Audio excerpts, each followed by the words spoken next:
সেই যিনি আমাদের সমালোচনা করেছেন, আমাদের মা বোনদের কলঙ্কিত করেছিলেন, তাই ওনাকে আমি ধিক্কার জানাই। ওনাকে আর দেখতে চাই না। উনি যেন এই জাতীয় বক্তৃতা না দেন। কে ভালো কে মন্দ ওনার বলার কোনো অধিকার নেই।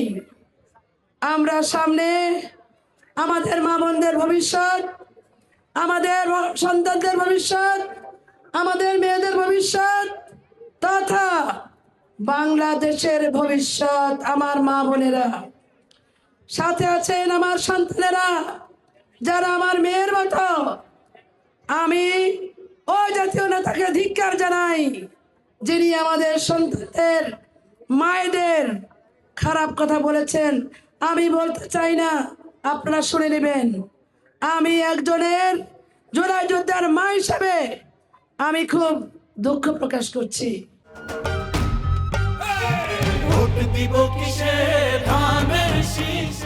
আমরা চাই না আমাদের কোনো ভুলে আমরা আর ভুল করতে চাই না।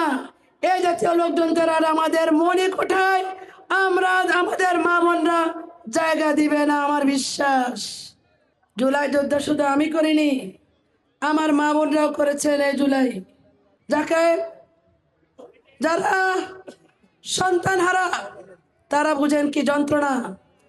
আর ওই লোক আমার মা বোনদের বলে, আমার মেয়েদেরকে বলে, আপনারা অডিওটা শুনবেন, আবার আমার মুখ দিয়ে আসবে না, কারণ উনি একজন সন্তানের মায়ের সন্তান।